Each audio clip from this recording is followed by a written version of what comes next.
Hola, buenas tardes. Mi nombre es Pedro Beckenstein, soy el director de investigación de Fundación INECO. Y esta tarde vamos a tener esta sesión sobre recomendaciones de las neurociencias para los buenos hábitos a partir de la experiencia traumática de la pandemia. Para los que están mirando por YouTube, si pueden entrar a la plataforma, esta sesión va a ser toda en inglés, porque los speakers hablan solamente inglés. Así que pueden ir al link de traducción. So I'm going to switch to English now to present our speakers of this amazing session. We are together with Dr. Suzanne Walker from the Caribbean Institute of Health Research at University of West Indies, Jamaica, Dr. Lewina from Boston University School of Medicine, Dr. Suzanne Hanser from Berklee College of Music, and Dr. David Reichlen from University of Southern California. So we're going to start with Suzanne Walker for this talk. Suzanne Walker is a professor of nutrition and heads of the Child's Development Research Group at the Caribbean Institute for Health Research at the University of the West Indies in Jamaica. Her group works on interventions to promote children's cognitive and social emotional development and has been critical in driving global attention to the importance of responsive interactions and early learning opportunities for children under 3 years.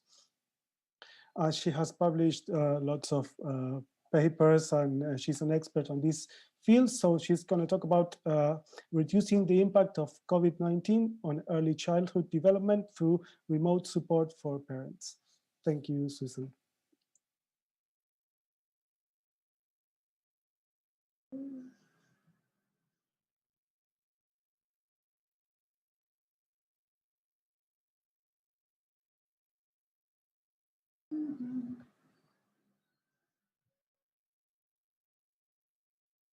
There we go.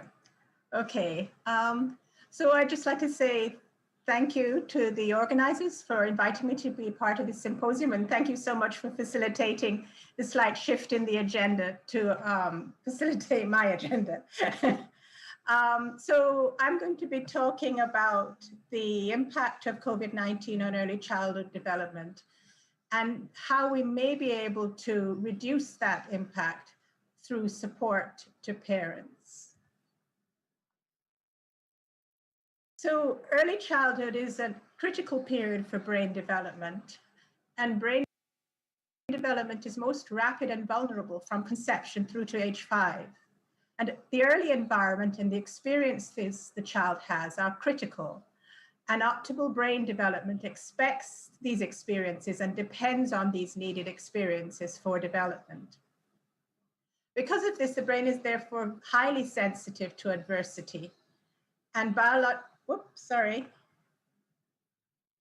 biological and psychosocial risks can lead to deficits in brain structure and function, and thereby poor cognitive and social emotional development. Even before the pandemic, it was estimated that about 250 million children in low and middle income countries under age 5 were at risk of not attaining their developmental potential. And we know that poverty and associated risks set children on a lower developmental path. And some of the key risks include undernutrition, lack of stimulating experiences, exposure to violence, and poor maternal mental health. So the estimate of about 250 million children was made using extreme poverty and stunting as proxies for poor development. And the estimate was that 43% of children under 5 years are not attaining their developmental potential. This impact of adversity is seen early. It's detectable in the first year of life, and the gap widens with large deficits by school age. This then leads to long-term effects on schooling, health, and income, which can contribute to continued inequalities. So it's within this context that the World Health Organization and other partners launched the Nurturing Care Framework.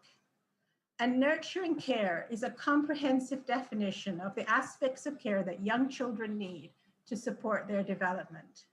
It comprises adequate nutrition, access to health care, protection from violence, and responsive interactions and opportunities to learn. So for young children, it's really their families that provide and mediate their early environments. And so if we want families to do this, so we want nurturing care from parents and caregivers, then they have to have the capacity to provide that.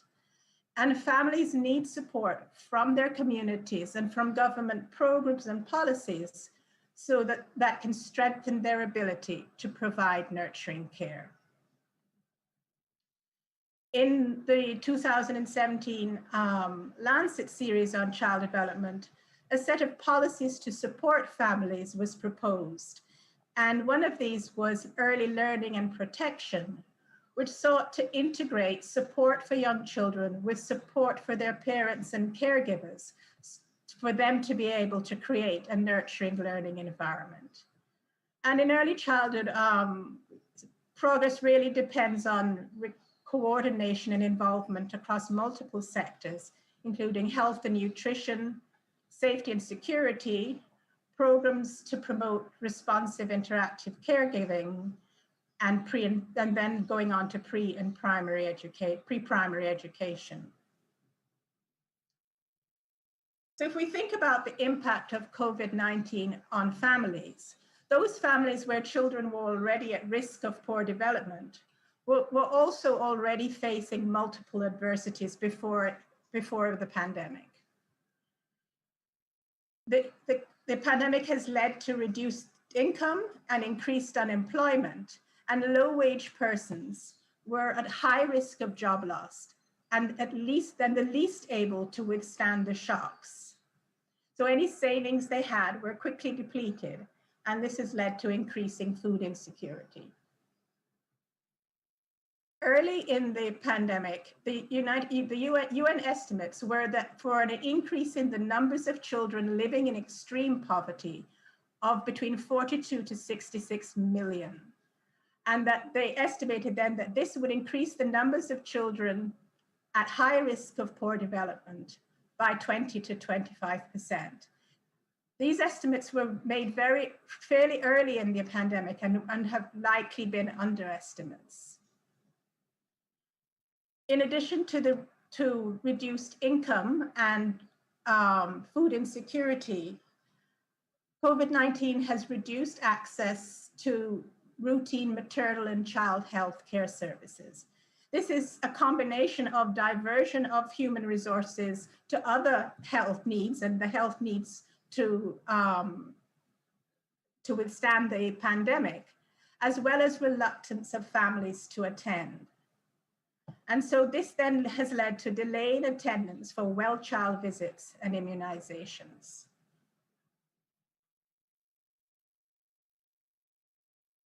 I'm sure that we're all aware that of the impact that living with the pandemic has had on families and on how families coping.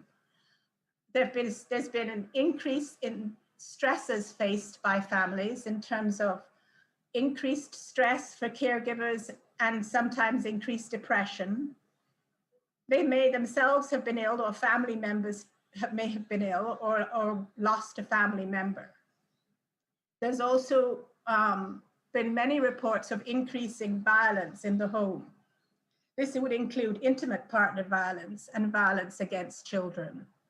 And these rates were already, high even before the pandemic. So a recent study, the Evidence for Better Lives study, done across 8 cities in low and middle income countries, recorded a prevalence of 18 to 44% among pregnant women facing intimate partner violence. So the other side of it is that families are also facing less support. There's reduced access to support services. suspension of preschools and daycare, and suspension of parenting programs, including those that were center-based and those that used home visiting. So how can we reduce the impact of COVID-19 for young children? Obviously, economic support will be a critical element, and others may have spoken about this.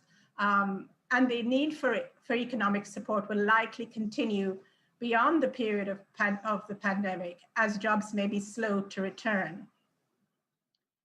We also need to promote continued attendance at for maternal and child health visits, and to continue and extend any nutrition support programs. What I'm going to talk about for the last few minutes is about finding ways to continue parenting programs to protect and promote child development. And this could use continuing delivery platforms. For example, if a supplementation program requires families to collect the supplement, it's an opportunity to provide them with materials and support. Remote delivery through phone calls and social media, and use of the mass media in terms of radio and TV. Now, in Jamaica, over several decades, we developed the Jamaica Home Visiting Intervention. This intervention is delivered by community health workers and involves the health workers conducting an interactive play session with the mother and child to build the mother's ability to promote development through play. It has a strong evidence base built over several years from efficacy trials, evaluation of the feasibility of integration with services, and replication in other countries. And work in Jamaica has also demonstrated important sustained adult benefits, including educational attainment, improved mental health, and income. So we use this evidence base to develop the Reach Up Early Childhood Parenting Program. And this was developed to facilitate scaling and increase the capacity of implementing agencies to deliver effective parenting programs through the availability of a comprehensive manualized program. The program is adaptable. Evaluations show it is valued by parents and delivery agents, and feasible to implement in low resource settings. It's now been adapted and implemented in over 15 countries, many in Latin America.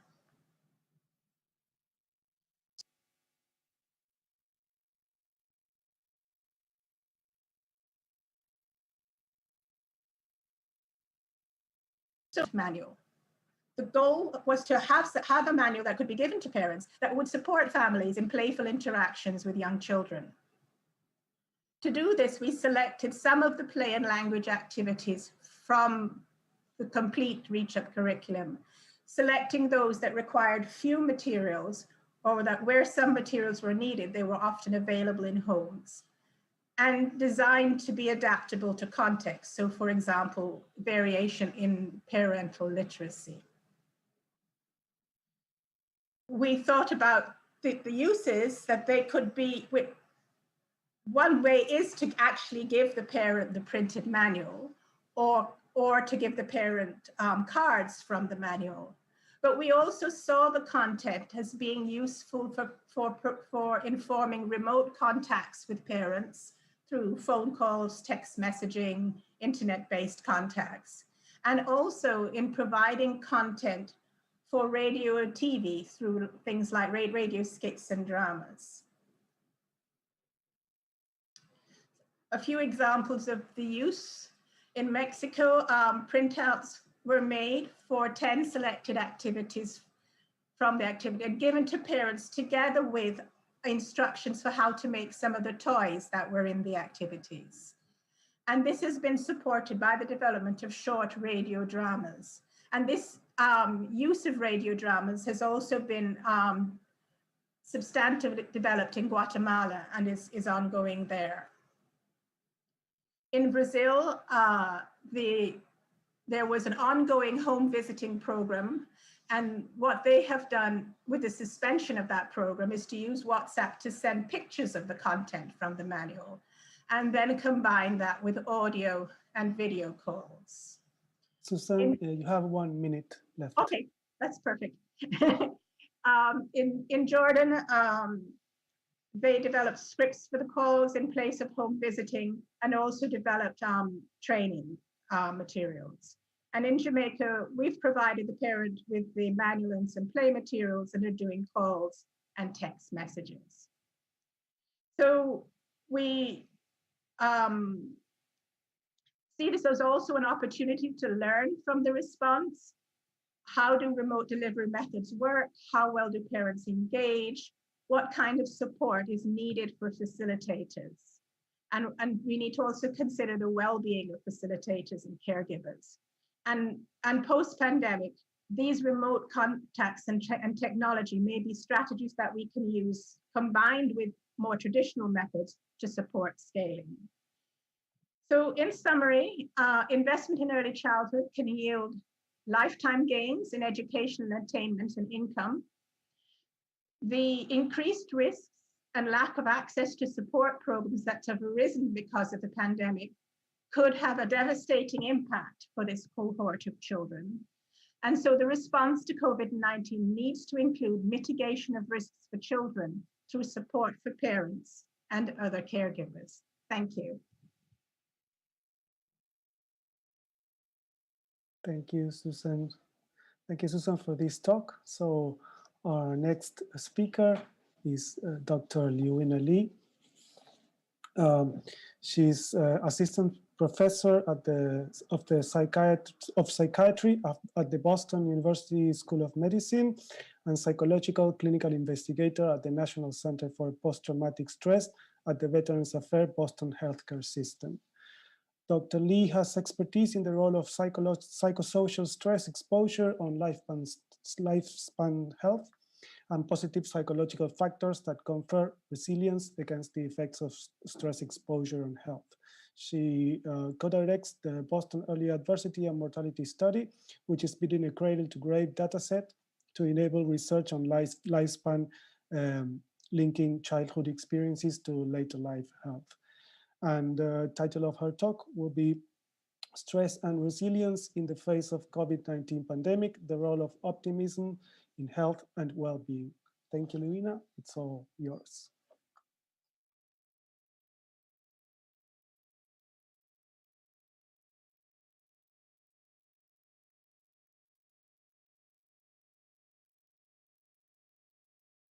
Thank you, Pedro, for the introduction. Can you see my screen okay?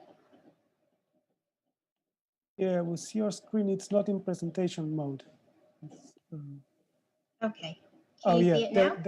There it is. Okay, great. Thank you for the introduction, and thank you for attending the session. I will be talking about stress and resilience in the context of COVID, presenting some findings with respect to optimism and health, and reflecting on ways to cultivate well-being during these challenging times. The statement that COVID as a stressor needs no justification. We can think about it as a mass disaster that has triggered numerous life events and a multitude of micro-stressors and minor hassles in our daily lives. Mass disasters are those affecting large portions of the population, such as earthquakes and more, and COVID has brought about a global death toll of nearly 1.2 million lives. Schools have closed and many stayed closed, affecting nearly 2 billion learners, and that's roughly 1/5 of the world's population. As Dr. Walker mentioned just now, social services such as community health and welfare services have become severely restricted. Economic recession means not only growing unemployment and bankruptcies, but also ripple effects on healthcare, social services, and maintenance of law and order. At the individual level, this means that people are often dealing with multiple major life stressors, like the one shown here, all arising within a short time. And on a day-to-day basis, even for those not directly exposed to the virus, stay-at-home orders have drastically changed our ways of living, our routines, our access to necessities, and how we engage with our social circles. And some people find them suddenly the target of discrimination just based on their skin color or their occupation.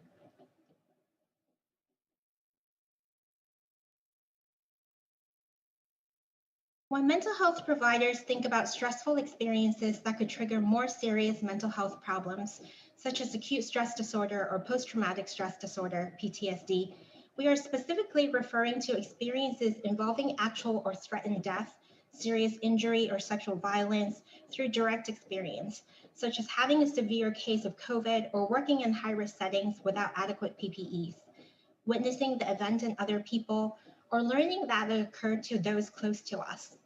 Repeated exposure to aversive traumatic details, such as frontline medical workers dealing with an overwhelmed COVID unit during a surge, can also be traumatizing. Also worth mentioning is moral injury, which arises from engaging in or witnessing behaviors that violate our own moral codes.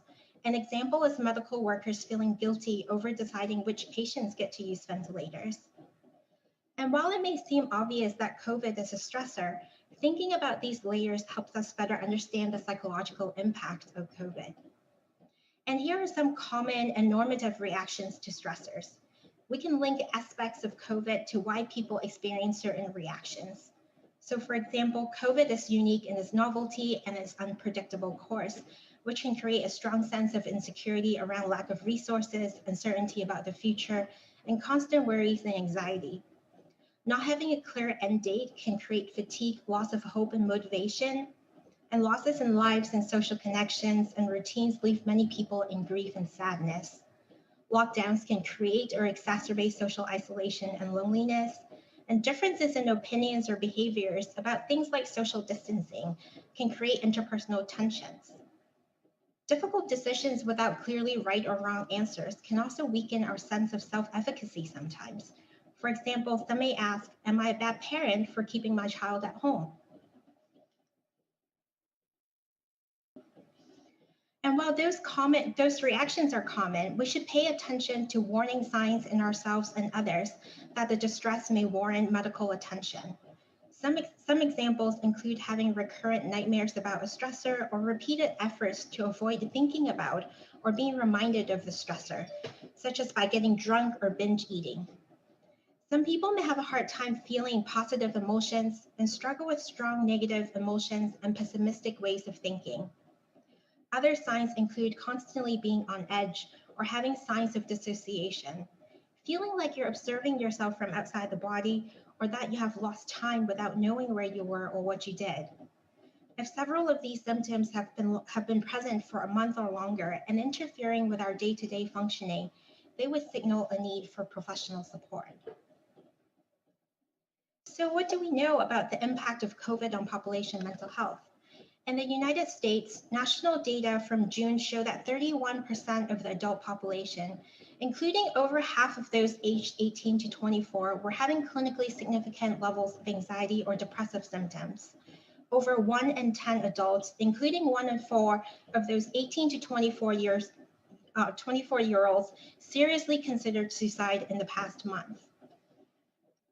And comparing US data from 2 to 3 years ago to those from this April, there have been dramatic increases in the prevalence of depressive symptoms across all levels of severity. For example, the proportion of adults with moderately severe depressive symptoms increased by nearly 4 times, and those with severe depression increased by over 7 times. National data from the UK showed a similar trend. The percent of people reporting significant mental distress increased from about 20% between 2014 and 2019 to 33% this year in women, and from about 15% previously to 20% this year in men. A body of research pioneered by George Bonanno has characterized long-term psychological responses to stressors. A key finding is that there are common trajectories or patterns of psychological responses over time. So for example, resilience in pain care refers to people who maintain low levels of distress or high levels of well-being in face of adversity. Recovery refers to people who have temporary distress but return to baseline over time. Chronic cases have pre-existing symptoms before the stressor and continue to do so afterwards. Delayed refers to people who develop symptoms months or years after the stressors end. It is worth noting that trajectory patterns differ by outcomes. And even though older studies typically describe the resilient pattern as being the most common, newer evidence based on modern analytic approaches suggests that the recovery and the resilient patterns are both highly common. And the big takeaway here is that while we tend to think of negative outcomes like PTSD or depressive symptoms when we think of COVID, research tells us that most people either suffer a temporary dip in their mental health and return to normal over time, or that they're able more or less to maintain their mental health in face of adversity. So while it is important to attend to signs of distress, it is just as important to attend to positive aspects of mental health and well-being and consider them in relation to our physical and our overall health. A growing literature has supported positive psychological well-being as a resource that can promote good health. It is an umbrella term that includes constructs such as hedonic and eudaimonic well-being and optimism. In terms of its relations with health outcomes, the evidence is strongest for cardiovascular health. The hypothesized mechanisms include promoting restorative processes such as exercise, sleep, and emotion regulation, as well as preventing or dampening deteriorative processes like smoking, chronic inflammation, and progression of atherosclerosis, and also buffering the negative effects of stress on health. Turning our attention to optimism, it is generally defined in one of two ways, either in terms of a general expectation that good things will happen, or in terms of attributions. For example, an optimistic explanatory style involves interpreting the causes of negative events as something other than myself, transient, and specific to a situation. Higher levels of optimism have been prospectively linked to lower risks of negative health outcomes, including premature death and chronic diseases, and to greater likelihood of being free of major chronic diseases and having intact physical functioning. Importantly, these associations were maintained even after adjusting for depression, suggesting that optimism is not just signaling the absence of distress. Next, I will present some research on optimism and health conducted in collaboration with Dr. Laura Kopsiansky, Dr. Frank Rothstein, and the research group from the Harvard School of Public Health, and also with colleagues affiliated with Normative Aging Study at VA Boston.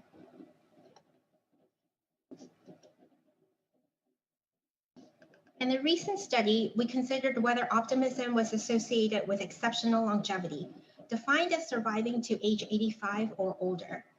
We looked at this in a cohort of over 60,000 women followed for a decade and a cohort of over 1,400 men followed for 30 years. Both groups completed measures of optimism at baseline. And we found that those in the most versus least optimistic group had 11 to 15% longer lives and were 50 to 70% more likely to live to age 85. And this is after adjusting for demographic factors, baseline health status, and depression. As other studies have reported that a longer lifespan is often correlated with a longer span of good health, our findings suggest the possibility that raising levels of optimism may promote longevity and healthy aging.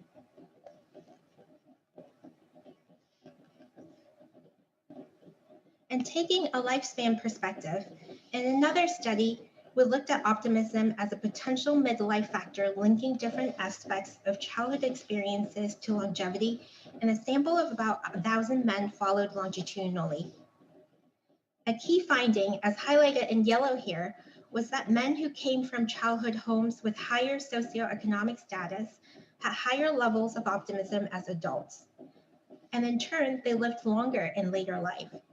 This pattern held up even after accounting for adulthood stressors.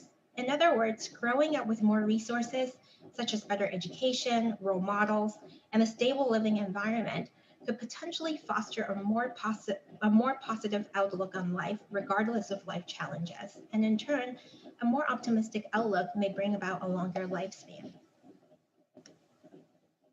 More recently, we tried to understand whether and how optimism may mitigate the negative effects of stress exposure on emotional health. We used data from about 200 older men who filled out an optimism questionnaire.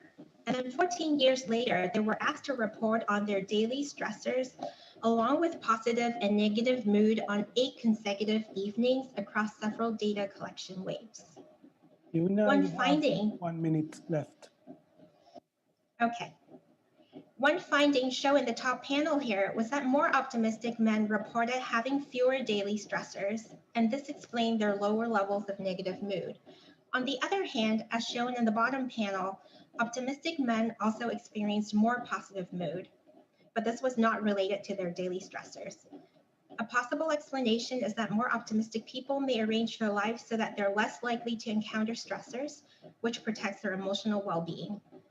Or that given the same situation, more optimistic people may just be less likely to interpret and label it as a stressor, which benefits their emotional health. So what do these findings mean? The evidence so far has been promising for optimism as a psychosocial resource for promoting the health and well-being.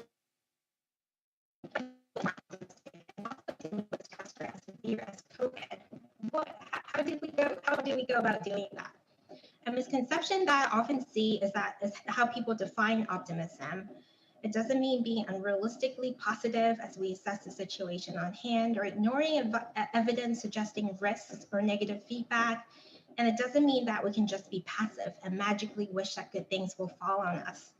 It's not a quick fix either. We don't expect people to become optimists overnight.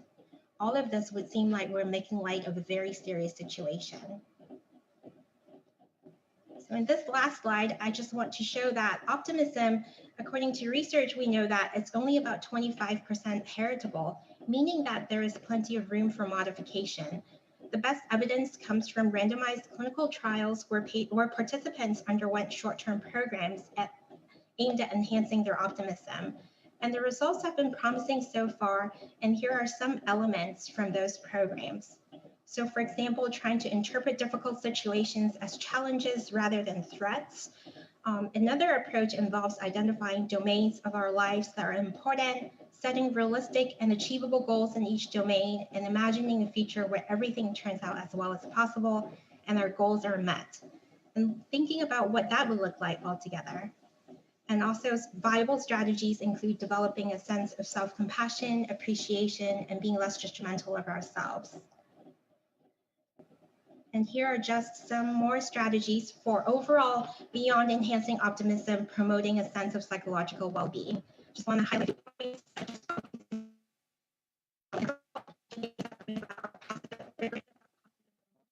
connecting with others, practicing gratitude, and trying to think of what this period of time means and how it fits into our bigger life stories. And when possible, reach out to people who may be at risk. Oops. And so that brings me to the end of my talk. I just want to quickly say that earlier this year before COVID, I had the good fortune of visiting Argentina. I was stunned by the natural beauty, the kindness I received, and also how enthusiastic and how earnest people were about pursuing their passions, and even just in doing their day-to-day jobs. And I saw so many signs of resilience. So I thought it was such a happy coincidence when I was asked to be a part of this conference. So thank you for having me today. Thank you very much, Lewina. That was very nice. Thank you. Okay, so our next speaker is Suzanne B. Hanser. Suzanne is Chair Emerita and Professor of Music Therapy at Berklee College of Music. She's President of the International Association for Music and Medicine and past President of the World Federation of Music Therapy and National Association for Music Therapy. She established the music therapy program at the Zakim Center for Integrative Therapies at Dana-Farber Cancer Institute. She has published widely on the effects of music therapy. She got many awards, including the American Music Therapy Association's Lifetime Achievement Award. And Suzanne is going to talk about music therapy for anxiety, depression, and isolation. Neurological perspectives. So thank you, Suzanne, and I leave you with your audience. Thank you so much, Pedro, and organizers of this wonderful conference. I actually like to introduce myself through music, and I have my Native American flute.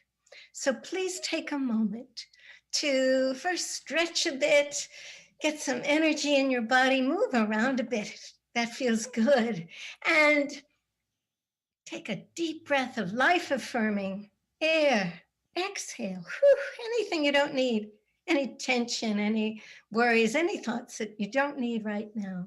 And as I begin the music, I invite you to close your eyes, to go inward and notice what is happening. You might like the music to take you to a beautiful place in your mind's eye. But wherever you go, I hope you enjoy the experience. So a nice deep breath. Exhale deeply and enjoy.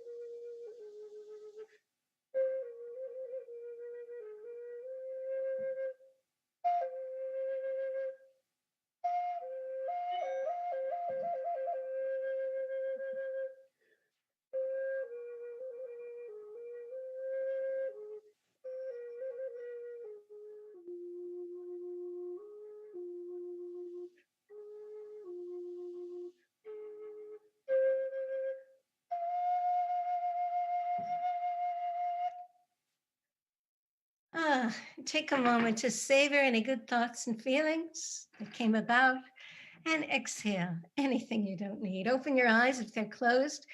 I hope you went to a beautiful place. No matter where you are in the world, you can go anywhere you like in your mind's eye, and music can take us there. It's one of those amazing things. So I'd like to share with you some stories of people who have experienced music during this time of COVID-19. First, a gentleman who unfortunately had a very serious case, was hospitalized, and was then intubated on a respirator. He was placed in a medically induced coma. And of course, his wife could not visit him, but she prepared playlists and playlists of his favorite music, music that he loved, music that was meaningful throughout his life. And she brought it to the hospital, asking the medical personnel to please share the music with him every day. And 21 days later, he awakened from the medically induced coma. When asked about the experience, he said this music kept me alive. Through my nightmares, music was my dreamscape. When I awoke, I remembered every single song, every mood, every image. Less dramatic, but relevant to our times now, and maybe one you can relate to. A young woman in my class for music therapy techniques for wellness was experiencing such distress, being homebound with her family, 2 daughters, a husband working at home.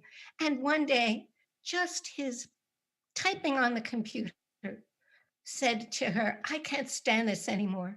She retreated to her bedroom and she used a principle that music therapists know well called the ISO principle, matching your mood to the music that really says what the way you feel. And then using entrainment, gradually changing the music so that it becomes more relaxing, more soothing, softer. And she began her playlist with the raucous music of Skillet in a piece called It's Not Me, It's You. And then finding empathic sentiments in some songs. She listened to All I Really Want by Alanis Morissette. And then finally changing the mood, something just like this of Coldplay. Something happened on the way to heaven. And finally Phil Collins, Still the One by Orleans. She said, by the end of my playlist, I'm in a much healthier state and feeling quite happy. Music is my dearest and most intimate companion when we're alone and isolated. Another woman in Serbia had to undergo some surgery, and because of asthma and cardiac condition, she was very scared. And of course, she needed to endure this procedure alone. On the night before the procedure, she told me, I dived into a sound world of music, meditations, and some of my favorite songs. I woke up refreshed and on my way to the hospital. Right until entering the OR, I had my power songs ready. Hold On by Wilson Phillips and Through the Storm by Yolanda Adams. The surgery not only went amazingly well, but upon waking, I was belting my power song lines and singing Miracle by Whitney Houston and Hero by Mariah Carey,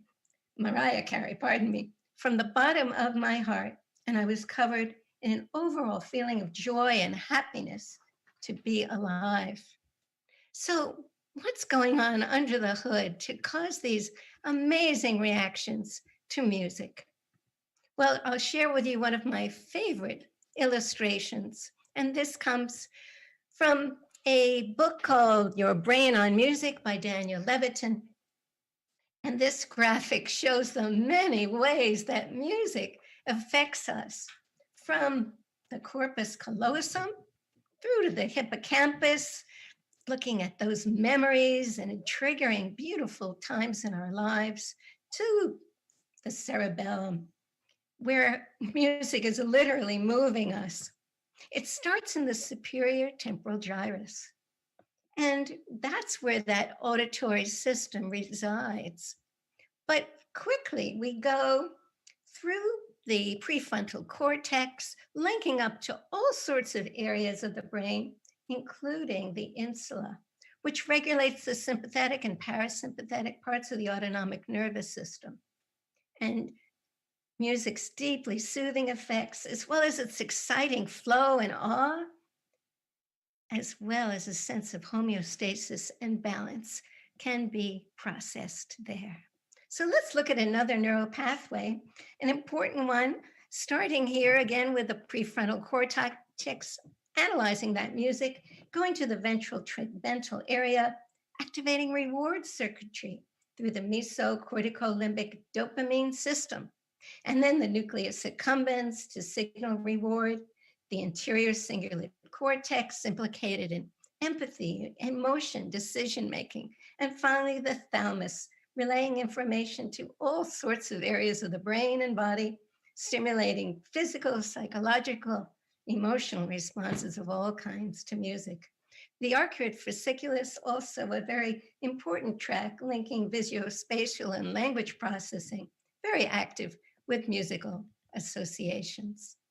So I'd like to share another situation of a gentleman and really demonstrating some of these complex systems and what it means to a person.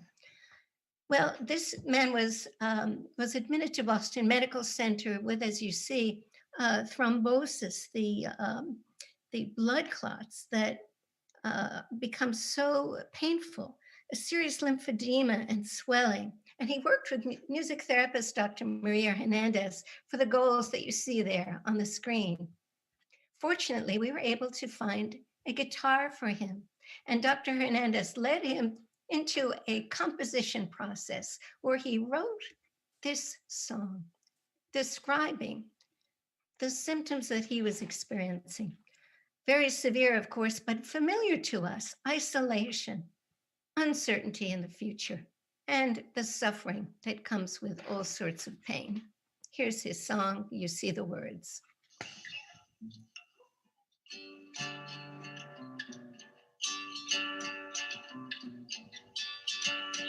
My life right now is pretty much on hold. My time is spent waiting to be. I feel stuck on an island, watching others sail by, their lives moving forward, while I'm still standing by, trying to find the music within the noise, the high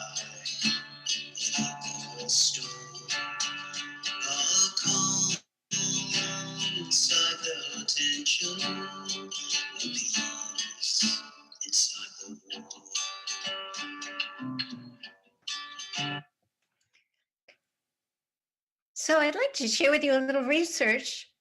There actually are many systematic reviews of the literature which show impressive outcomes of music therapy interventions. And I'd like to share just one randomized controlled trial because it involved an early use of what we might call telemusic therapy. In a minimum therapist condition, I looked at a music therapy intervention, first of all, with 1/3 of the participants having a home visit from me, 1/3 of them having no contact with me, but having a telephone visit only once a week, and preparing playlists with them for certain effects, comparing that with a no contact control, and using a variety of self-report measures. The interventions, simple ones involving music cued breath, movement, massage, relaxation, guided imagery. The results, you see that the circles show the home-based and the self-administered condition. 9 months later, a follow-up after this 8-week protocol showing maintenance of gains. And in this profile of mood states, where the higher the score, the more composed, the lower the score, the more anxious, we see significant changes and follow-up that is maintained, such that these changes were clinically significant. These folks who were depressed to begin with represented a non-depressed sample of elders by the close of this treatment protocol. There were statistically significant differences between both music conditions and the control group. And as you saw, maintenance of gains over 9 months.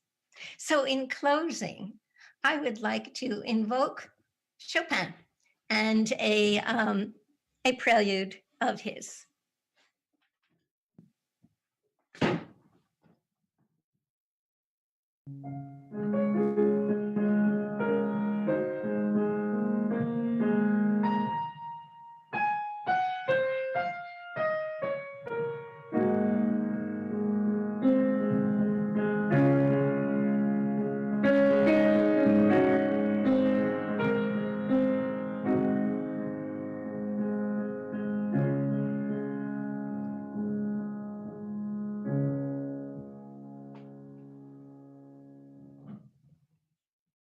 Thank you very much for listening.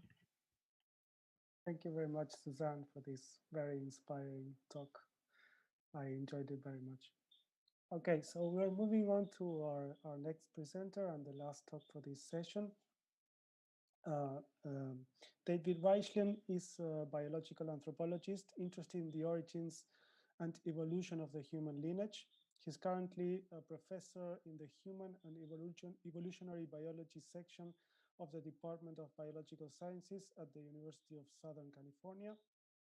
His research examines the links between human evolution, physical activity, and health across the lifespan. His current research is focused on understanding how and why exercise and physical activity benefits brain structure and cognitive function, especially in older adults. And the title of his talk is Why Your Brain Needs Exercise, Evolutionary Links Between Physical Activity and Brain Health. Thank you, David. It's all yours. Well, thank you so much for that introduction, and thank you very much for inviting me to be a part of this symposium. It's really been quite a wonderful group of talks already, and very inspiring talks. And, you know, my talk is not directly related to COVID, but like some of these other talks in the symposium, what I know and what I can share about exercise and the brain is highly relevant to these kind of COVID times. There's not a lot of high quality data out right now, but what we're starting to see from fitness tracker data is that people are getting a lot less exercise as stay-at-home orders persist around the world. So I hope that what I can share with you are some reasons why it's so important to try to maintain exercise patterns if you can. We all know that exercise is incredibly beneficial. It's beneficial to all aspects of our physiological health, literally from our brains to our bones. This talk, I'm going to focus on exercise and brain health. And I'm going to focus mainly on what happens during aging. So we know that in sort of a healthy aging context, there is some measure of structural brain atrophy that occurs. That's highlighted here in these kind of bluish areas. And you see this kind of decline as people get into older ages. But what's kind of amazing is that being active and maintaining high levels of physical activity seems to mitigate some of this decline. This is from a paper showing areas of the brain that are have reductions in volume declines in people who are exercising. And so I think this is really important from a public health perspective. I think this is really important to kind of help people to maintain brain health and aging. But I'm an evolutionary biologist, and what I'd really like to understand is why. Why is it that that if you move your body, that can change your brain? And from an evolutionary perspective, I tend to fall back on this idea that our physiology likely evolved to respond to high levels of physical activity in some way, and that sedentary lifestyles that many of us live today are an evolutionary mismatch. And again, in these times where we're kind of having to stay home much more, an even greater level of sedentariness is an even greater mismatch with our evolutionary history. So what I'd like to do today is talk about whether an evolutionary perspective can help us understand links between exercise and the brain, and perhaps improve on the effects of exercise interventions. I'm going to start by talking a little bit about how physical activity changed across human evolutionary time. And then I'll talk about a little bit about an intervention we developed to look at how and why exercise might actually affect the brain. From an evolutionary perspective, it's often helpful to place humans into a comparative context and look at how our physical activity compares with our closest living relatives, the great apes, so chimpanzees, gorillas, and orangutans. And there's lots of ways to do this. One way we can do it is by looking at the range of daily travel distances that we see in our ape relatives. And chimps, gorillas, and orangs in the wild move around about 1 to 4 kilometers per day. That translates into about 1,000 to 3,000 steps per day, which probably sounds low to you, and it is pretty low. They're actually inactive for more than 10 hours per day. If we want to compare that to humans, we can compare that to humans living in industrialized societies today, like humans in the US. And humans in the US average about 5,000 to 7,000 steps per day. Now, the US is not, and nobody would consider the US a highly active population, right? So even in this kind of inactive industrialized population, we get 2 to 3 times as much exercise or physical activity as our closest living relatives. So when did these activity levels change? What happened to shift activity levels from great apes to humans? It helps to look at our evolutionary history in a little more depth. Our lineage diverged from the lineage leading to living chimpanzees sometime between 6 and 7 million years ago, and we have a beautiful fossil record from early times, early hominins like Ardipithecus. This is the famous skeleton of Lucy from the genus Australopithecus. We know a ton about these fossil hominins, but I'm going to boil them down into kind of a very, very crude behavioral concept that from 7 to 2 million years ago, early hominins were basically bipedal, fruit-eating apes living a relatively inactive lifestyle like we see in living great apes. At about 2 million years ago, things change and we see new hominins pop onto the landscape. That begins with Homo erectus, who from the neck down look very much like us. And at the same time that we see these new fossils at 2 million years, we also see animal bones around these fossils. This is an antelope femur, and it has cut marks on it that were made by stone tools. So that suggests that our ancestors by 2 million years ago were engaged in a new lifestyle, getting access to animal foods by hunting and gathering. So we see this big lifestyle shift at 2 million years ago that may very well help us understand changes in physical activity.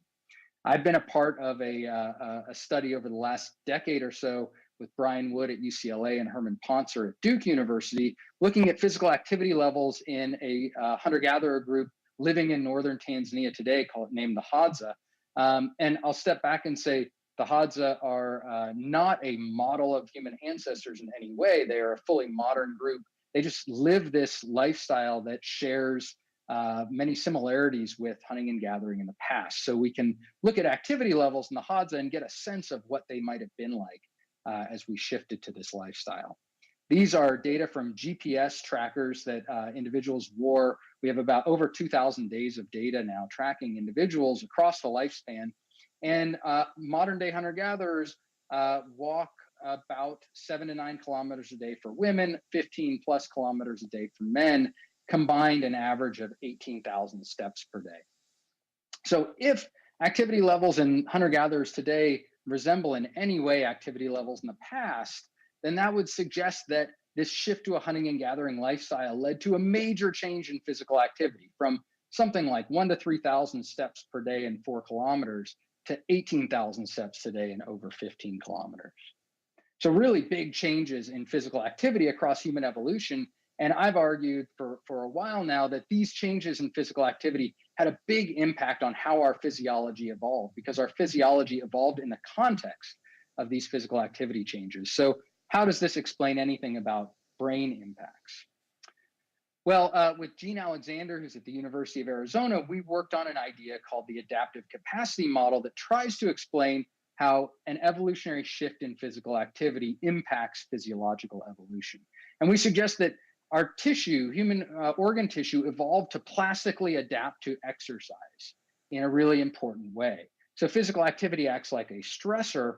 And for example, muscles, when you are physically active, demand more oxygen, and your cardiovascular system adapts to that demand by laying down new blood vessels, increasing the size of the heart, et cetera. But if you take away that demand, if you're sedentary, that tissue is expensive to maintain and it will atrophy. So that's where you get some cardiovascular impacts from being sedentary.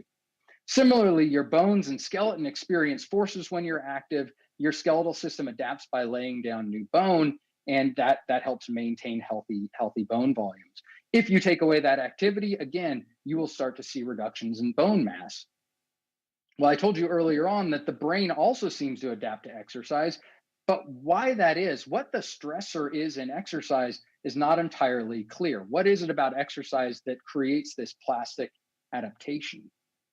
So Gene and I started thinking about what individuals are doing in this foraging lifestyle when they're physically active. And it's very clear that individuals are combining exercise with cognitive challenges while they're foraging. So foraging requires increased use of spatial memory and navigation, executive cognitive functions like decision-making and planning, and sensory and attention systems. Altogether, foraging is a simultaneous exercise and cognitive challenge. So we started to think that perhaps this is the stressor that requires the brain to plastically adapt to physical activity, and wondered whether we could tap into these demands of foraging to actually enhance the effects of exercise on the brain and improve exercise interventions today. So we developed something called the aerobic and cognitive training system. This is an intervention that targets specific cognitive domains and neural systems that we think should be linked to activity. And we have people perform these cognitive functions while they're exercising. So again, targeting executive functions, long-term memory, processing speed, and spatial navigation. And here's what that looks like. This is one of our volunteers on an exercise bike, and the ACT system is on a tablet. And you can see that during this process, the individual's riding the bike through a maze, spatially navigating, while information is displayed on these 2 placards, and they have to answer questions using handheld buttons. Right now, she's going to have to do a task where an arrow is placed on the screen, and she has to determine which way the arrow is pointing and inhibit where that arrow is on the screen. Okay, so lots of cognitive challenges. It actually gets pretty difficult. We recently published the results of a randomized controlled trial. It was a 4-arm trial to test the efficacy of this device. I'm just going to briefly run through how we did the trial and what the results were. The trial was in older adults, 60 to 74. It was a 12-week intervention, and we collected outcome data 3 times at baseline, 6 and 12 weeks. We had 4 arms. So we had individuals in this group, the XCOG, where they simultaneously use our game and exercise. We had the exercise alone group, where they just exercised, no game at all. The cognitive group, where they just played the game and didn't exercise, and a control group where they watched nature videos. It was pleasant. And our outcomes were, our primary outcome was a dual task walking test where individuals did two things. First, they walked just for 2 minutes at a usual pace. And then we had them walk while they were performing serial subtraction. So a motor cognitive dual task. We chose this because these reductions in these capabilities are highly predictive of future cognitive decline as well as fall risk. Here are results. So for our control group, what you're seeing here are the cognitive performance results. So how well they did on the cognitive part of the dual task test at baseline, at 6 weeks here in orange, and at 12 weeks in red. So no significant changes in the control group. In both the exercise alone and the cognitive group alone, where they just played the game, we saw significant improvements in their cognitive side of the dual task over the 12-week time period. But in the simultaneous group, where they played the game while exercising, not only did we see improvements over 12 weeks, we saw improvements over 6 weeks, so over a shorter amount of time. And the improvements were twice as great as we saw in the other two groups, exercise and cognition. We didn't see any change in how well they were able to walk. So it looked like what the game was able to do in these groups was to allow them to spend more of their attention on the cognitive portion of the dual task. So what does this all mean? If we kind of place this back into our evolutionary context, I think exercise and cognitive training can enhance cognition during exercise. And these kinds of evolutionary models can be really powerful because they can point us in the direction of ways that we can enhance the effects of exercise on different aspects of our physiology. And in this case, this evolutionary model helped us develop a new intervention that we think can have a real beneficial effect on cognition. And overall, I think kind of thinking about this in an evolutionary context, that high levels of aerobic activity are likely deeply rooted in our evolutionary history. And importantly, we think that exercise shaped aspects of our brain in ways that we can use to improve health and well-being today. And I hope, even though this talk wasn't solely focused on COVID, that in these times when we are stressed out and we're having difficulty kind of maintaining focus and we are under stay-at-home orders often, finding ways to get your body moving and get out and exercise where it's safe to do so is a really important part of maintaining brain health. So thanks very much. Thank you very much, David. That was the last of our talks, but before we close the session, I would like to ask you a question in general for a lot of you, because the talks were so different and they touched different aspects of mental health and interventions. So how do you think societies and policymakers are aware of these kind of easy interventions for brain health, and which tips would you give just people to feel better in this context, this very difficult context?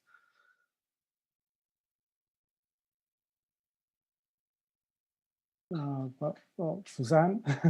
Yes, I'm happy to respond. First of all, I think we take music for granted. We have it so pervasively in our culture, but we don't often think about using it in a very specific way to help elevate our moods or to help regulate our emotions. And we are rhythmic, creative, musical beings. We just need to be reminded that at one level, we can just sit and bathe in beautiful music to feel better. At another level, we can use our highest maximum potential, performing on instruments and singing our hearts out. This is a mode of expression that everyone has accessible. Just breathing rhythmically is music, and we are musical. Thank you. Lewina? I think that in the medical and in the public health sectors and also in academia, there is good awareness that there are severe mental health consequences to COVID at the population level. I think there's a lot of like surveillance data, monitor how people are doing, who's at risk, etc. I see the problem now as being resources being very strained economically and also in healthcare systems, and any resources are for the most part redirected towards COVID care and treatment. and not really mental health. This also means that the existing safety nets that we have, which were inadequate in the first place, are even thinner. I was really alarmed to see that 1 in 4 younger adults was seriously considering taking their own lives in the midst of COVID. And it makes me think that if they're without jobs, without health insurance, and a lot of them are, especially because of COVID and unemployment, how do we even reach them and screen them and treat them? And in my own clinical work with older military veterans, when COVID started and we switched to telemental health, there was a sharp drop-off in patients' willingness to engage in services. People were not familiar with the idea of telehealth. They wanted to be seen in person.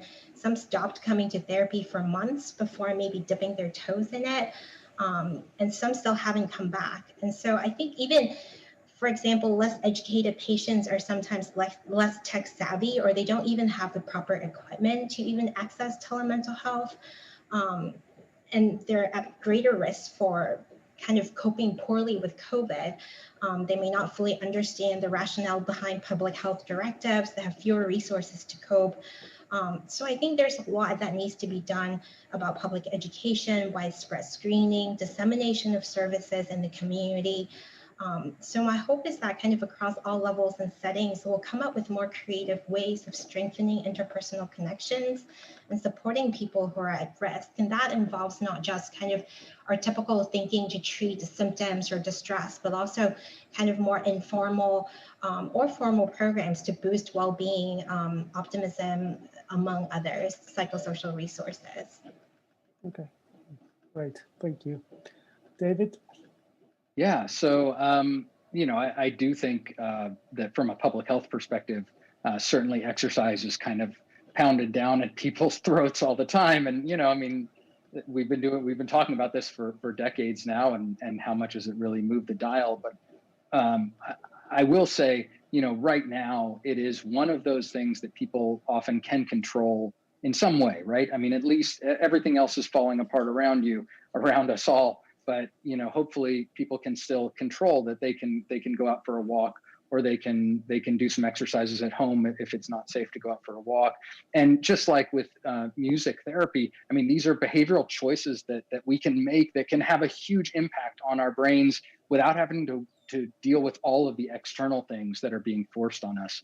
So, I mean, I hope that is an interesting take-home message from this whole symposium, that, you know, there are things people can control in their lives, getting away from all of these external horrific things that are happening, to improve their resilience and to help maintain their brain health as best we can right now. Yeah. Okay, that was great. Unfortunately, Suzanne had to go, so we don't have it to close this session. I want to thank you all for being here. Those talks were amazing, and I hope the audience also enjoyed them as well as I did. I'm going to switch to Spanish. Los voy a invitar a la siguiente sesión, que es sobre resiliencia y los pilares del bienestar para afrontar los desafíos del COVID, que va a estar moderada por el doctor Julián Bustín, que es el jefe de gerontopsiquiatría y memoria de la Clínica de Gerontopsiquiatría y Memoria en INECO, y además es uno de los organizadores del simposio. Así que muchas gracias y esperamos verlos en la siguiente sesión.